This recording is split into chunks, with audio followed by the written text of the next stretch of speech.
Yeah, certainly taking advantage of the federal expansion of Medicaid, the enhanced Medicaid. Certainly would want to take advantage of that. I mean, the percentage is 100%, and coming back to 90%. I think that's a good deal for the states. During the implementation of the Affordable Care Act, we're seeing more Marylanders coming out of the woodwork than what we had anticipated. It's not a bad thing because we want more and more Marylanders to be covered with health insurance. There was a report released, I think, 4 weeks ago that's already showing a reduction in uncompensated care at our hospitals. That's a very good thing.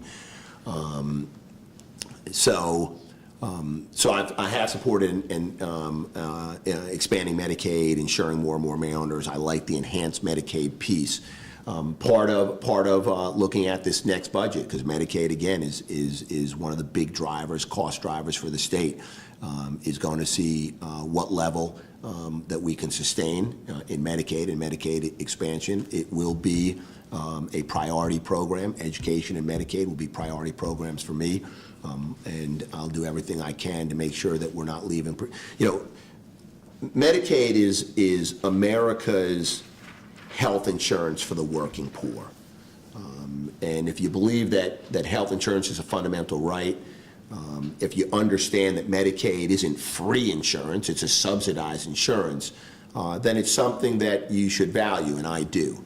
So as we look at balancing our budget in both the 2016 budget and in the out years, certainly we're going to have to look at Medicaid and how we can manage costs in Medicaid. But I would not be approaching this with an eye towards cutting Medicaid. Okay. Then part two of the healthcare question. You've answered this in various ways before. One more time, what went wrong with the Health Exchange website? What was your role in it? Where do we go forward? And how does this reflect on your abilities as a manager? Okay, 4 parts. Let's make sure I get it all. What went wrong? We selected the wrong contractors. If you look at the common denominator for those states that performed better than others, it's Deloitte Consulting. And while I haven't sort of done an assessment of each of the state exchanges, how they were structured, I believe that what you would find is that there wasn't a whole lot of difference in the way that the exchanges were structured, but the common denominator was those states that did well went with Deloitte Consulting. Deloitte didn't even bid in Maryland, and I think that speaks volumes about our procurement system in Maryland. It was not an attractive environment for many of the IT providers in this space, in the health exchange space, to bid. Deloitte didn't even bid in Maryland. I think what we have already seen, what the many reviews that will be done on this will show is that our contractors failed us, and they failed us miserably. There was contractor infighting, and at the project level, not the kind of oversight that should have revealed that and reported that to the Health Reform Coordinating Council, which I presided over, report that to the governor, so that we could have done pre-October 1st what we ultimately did post-October 1st. Post-October 1st, the launch was unsuccessful, technically challenged, and then we took the steps that we did. Reorganized project leadership, refocused the vendors, and plussed up resources and staff to do the many manual workarounds to get the numbers enrolled that we ultimately did, which was 340. Had that been information been known to us pre-launch, then many of the steps that we took post-launch could have and would have been taken. That was the first part. What was the second part of the question? Second part, what was your role? So my role, which I had the opportunity to explain in detail, I think it was in December to 2 of your reporters, was the following. I presided over the Health Reform Coordinating Council. And you may recall that we created that council a day or two after President Obama signed into law the Affordable Care Act. And the Health Reform Coordinating Council took sort of a overview look at a number of areas of implementing the Affordable Care Act. One of them was the Health Benefits Exchange. One of them was looking at Medicaid expansion. Another area was looking at workforce issues. Are we going to have, the providers to be able to deliver the care with more and more coming into coverage? Another was the safety net, knowing that no matter how many people we enroll, there will still be those that are not covered, and particularly given that the Affordable Care Act did not extend benefits to undocumented immigrants. Another piece was sort of outreach and education. Outreach and education to the public. Phase one, sort of, what does the Affordable Care Act mean? What is this all about? And then number two, when we get to the actual implementation, how are we going to educate and reach out to the public about the benefits, the health exchange and Medicaid, and so those were the general areas. And during the first year of the Health Reform Coordinator, and we had sort of work groups around each of those, large public involvement. And we met periodically, and we'd get some fairly high-level updates on what's going on.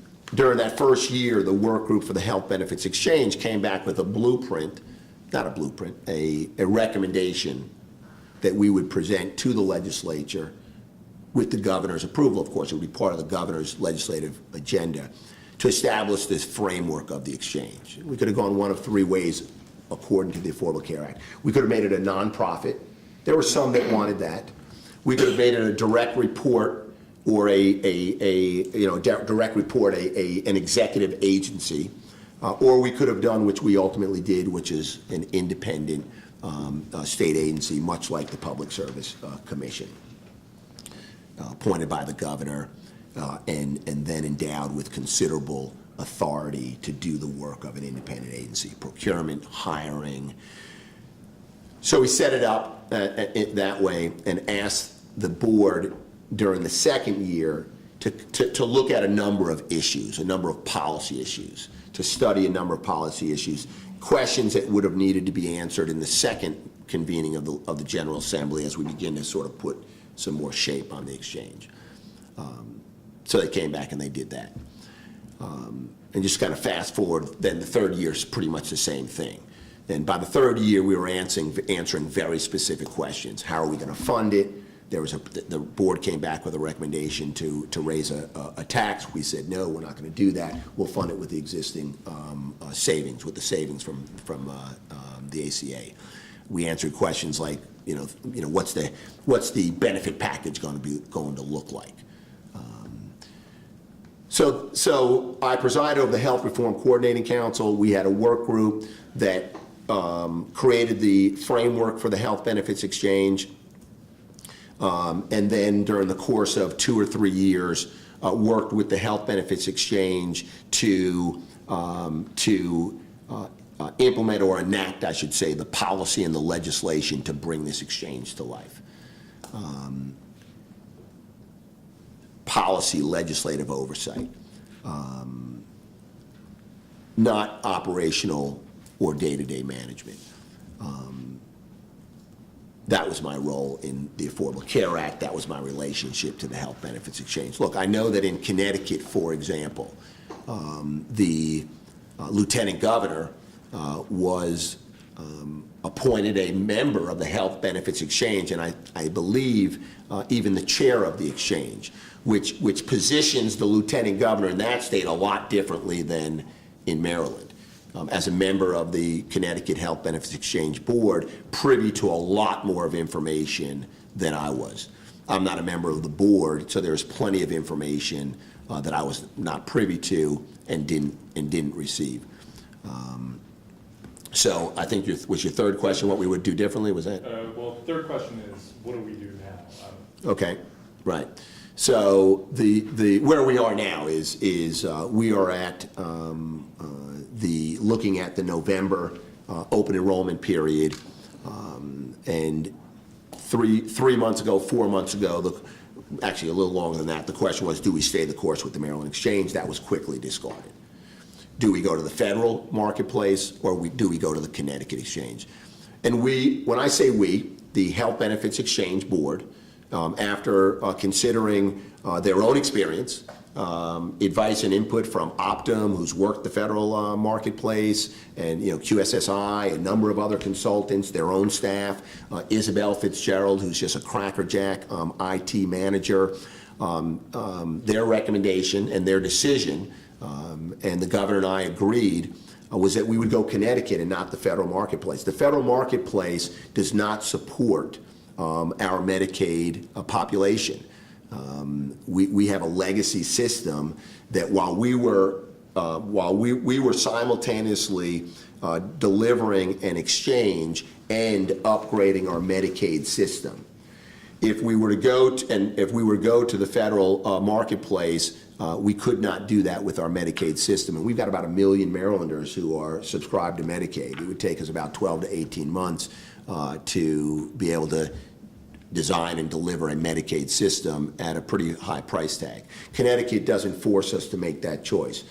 With Connecticut, which is proven technology, and quite frankly, it's the best proven technology, operating better than the federal website, enables us to stay with our Medicaid system and the upgrades that we've already kind of started pursuing as part of the delivering the exchange.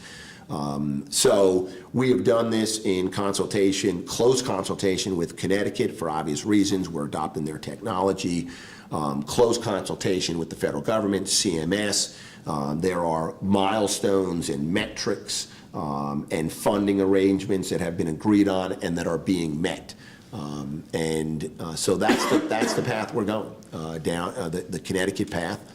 With a high degree of confidence that we will not only meet our goals during the November open enrollment as we did in the spring open enrollment, or the open enrollment that closed in the spring, but we'll do it with a much more seamless user experience. But there's a fourth part, yeah. What lesson should we draw from this whole thing about your abilities as a manager? Look, I think voters are going to look at the full spectrum of each of the candidates' skills and abilities and experience and opportunities to exercise judgment. And I think in addition to looking at my role, which I believe that Marylanders accurately understand what my role is, and was in the exchange. They'll look at the exchange, but they'll also look at things like the work I did on base realignment and closure and what that's meant for Maryland. 49,000 jobs we either brought to the state or created. And I had the opportunity to chair the sub-cabinet that did the coordination of infrastructure and programming to support families and jobs coming to Maryland. They'll look at the work that I've done on domestic violence. I mean, we've driven down crime against violence against women and children in Maryland. We've passed laws that have been stubborn to pass and sticky, and funded some very important programs. And we're making a big difference, and I've had the opportunity to lead. It's not a single-handed effort. It's working in partnership with the advocates, law enforcement, and I think Marylanders will look at that. They'll look at not only my experience, my 30 years experience in uniform, but they'll look at the work that I've done to support our veteran population, our veteran community in Maryland with programs and services for jobs and housing and health care, particularly mental health. So I think they'll look at that. And they'll also, when they focus on the health exchange, I think what they'll see is they'll say, hey, we expect our leaders to roll up their sleeves and do the hard work, to take on the problems that arise during the course of governance, and not to run away, not to look for excuses and explanations, and certainly not to criticize and complain, but to stick to it and get the job done. So I think that Marylanders, I think voters will look at that full spectrum, and even in the context of the health benefits exchange, say that that's the kind of leadership that we need. We are going to face challenges, some seen, some foreseeable, and some are not foreseeable. And we want leaders who are going to stick to it and get the job done.